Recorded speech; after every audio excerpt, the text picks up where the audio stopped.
Deputy CM के बयान से गरमाई हिमाचल की सियासत। हरोली भूमि घोटाले पर घमासान।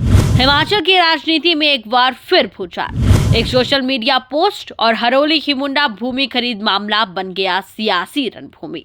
ऊना के हरोली से उठा जमीन घोटाले का मामला अब सिर्फ फाइलों में दफन नहीं है, अब ये सड़क से लेकर सोशल मीडिया तक पहुंच चुका है। हर मंच पर हिमाचल की सियासत को गरमा रहा है। उप मुख्यमंत्री मुकेश अग्निहोत्री के एक बयान ने इस मामले को फिर सुर्खियों में ला दिया और भाजपा कांग्रेस आमने सामने आ गई।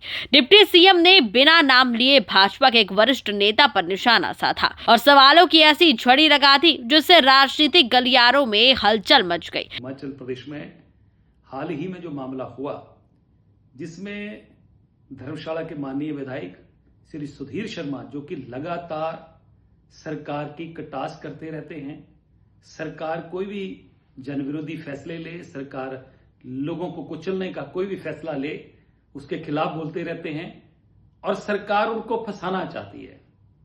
जिस तरीके से हिमुंडा द्वारा एक्वायर जमीन, जो कि ऊना जिला के हरोली में जो है एक्वायर हुई, और ये एक्वायर जो हुई जमीन हिमुंडा ने जो एक्वायर करी, ये 2012 से 17 से 22 और 22 से अगली जो सरकार चल रही, तीनों सरकारों ने उस जमीन की पेमेंट करी और विजिलेंस का केस जिस तरीके से बनाने का प्रयास किया गया। और जब सरकार के मुखिया के मन में द्वेष हो, उसमें किसी व्यक्ति को जो है वो फंसाने की कोशिश हो, और ये सुधीर शर्मा को फंसाने की एक साजिश रची गई। मुकेश अग्निहोत्री बोले, अगर जमीन खरीद की तारीखें देखी जाए, अगर कर्ज, सरकारी गारंटी और भुगतान की एंट्रियां देखी जाए तो अपने आप साफ हो जाएगा उस वक्त प्रदेश में सरकार किसकी थी। इतना ही नहीं, डिप्टी सीएम ने दस्तावेज भी सार्वजनिक किए। 13 फरवरी 2019 की कर्ज तिथि, करीब 24 करोड़ से ज्यादा की एंट्रियां और 2019 से 2021 तक के भुगतान का पूरा रिकॉर्ड। जो भी सरकार के खिलाफ दुष्प्रचार कर रहा है, साजिश कर रहा है, उनको हम निपटेंगे, नेस्तनाबूद करके रहेंगे।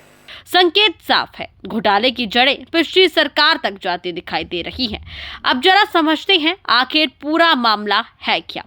हिमुंडा ने हरोली में करीब 600 कनाल जमीन खरीदी। आरोप है बंजर, खड्डों, नालों और ढलानों वाली अनुपजाऊ जमीन, जिसे फ्लैट बनाने के नाम पर 28 करोड़ रुपए में खरीदा गया। कहा जा रहा है जमीन निर्माण योग्य ही नहीं थी, मूल्यांकन बढ़ा चढ़ा कर किया गया और एक व्यक्ति को फायदा पहुंचाने के लिए पूरा सौदा रचा गया। इस पूरे प्रकरण में विजिलेंस जांच पहले से चल रही है, लेकिन सबसे बड़ा सवाल यही है, जब सौदा सालों पुराना है तो अब सियासी तूफान क्यों?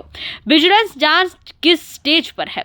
क्या जांच रिपोर्ट सार्वजनिक होगी या फिर ये मामला सिर्फ आरोप प्रत्यारोप तक ही सिमट कर रह जाएगा? इसी बीच इस सियासी घमासान में एक और नाम उभरा, सुधीर शर्मा का। सवाल उठे, क्या असल निशाना सुधीर शर्मा थे? क्या जांच उनके लिए शुरू हुई थी? अगर नहीं तो फिर मुकेश अग्निहोत्री को सफाई देने की जरूरत क्यों पड़ी?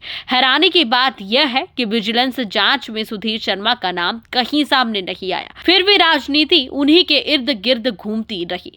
सुधीर शर्मा ने भी सोशल मीडिया पर पलटवार किया और साफ कहा, निशाने पर तो कोई और था जिसकी विजिलेंस जांच खुली है।